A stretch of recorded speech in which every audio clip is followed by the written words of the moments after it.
नमस्कार, मैं दौलत शर्मा और आप देखना शुरू कर चुके हैं SPN 9 न्यूज। मध्य प्रदेश के चुनाव की तैयारी यहां पर सभी पार्टियां करती हुई नजर आ रही हैं।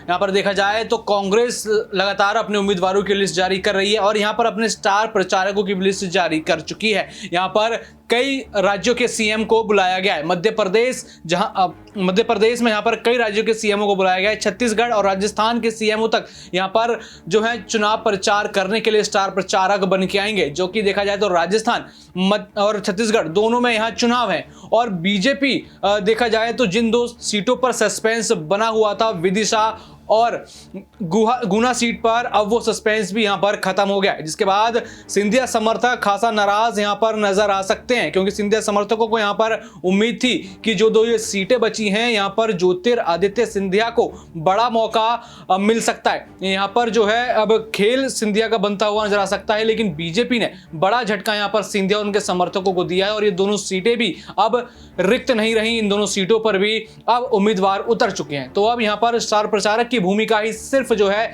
ज्योतिरादित्य सिंधिया को मिली है, यानी यहां पर उनके ऊपर फैसला होना था, लेकिन इन चुनावों को लेकर नहीं, सिर्फ स्टार प्रचारक के तौर पर उनका फैसला हुआ है। और लगातार यही अटकलें लगाई जा रही हैं कि अब उनका सिलेक्शन जो है या फिर उनके बारे में लोकसभा चुनाव में सोचा जा सकता है, लोकसभा चुनाव में भोपाल या अन्य किसी सीट से उतारा जा सकता है। लेकिन क्या मध्य प्रदेश के चुनाव के लिए यहां पर गुस्सा उतारते हुए उनके समर्थक नजर आएंगे? क्या उनके समर्थक यहां पर बीजेपी के खिलाफ बगावत करते नजर आएंगे? लगातार हम यही देख रहे हैं कि जब यहाँ पर लिस्ट जारी हो रही थी, वहाँ पर हमने देखा कि किस तरीके से जो सिंधिया समर्थक हैं वो अपना विरोध जता रहे थे। यहाँ पर इसीलिए बीजेपी को कहना पड़ा कि जो यहाँ पर टिकट में जिन नेताओं का नाम है, अगर उनके अलावा यहाँ पर कोई जिनका टिकट कटा है वो विरोध करता है तो यहाँ पर अनुशासन का डंडा उनके ऊपर चलेगा। इसके बाद भी हम देखते हैं विरोध होता है। ये विरोध दबे मुंह लोग करते हुए नजर आते हैं, लगातार सिंधिया का साथ छोड़ के कांग्रेस में चले जाते हैं। लेकिन अब यहाँ पर क्या सिर्फ स्टार प्रचारक बनकर ही सिंधिया रह जाएंगे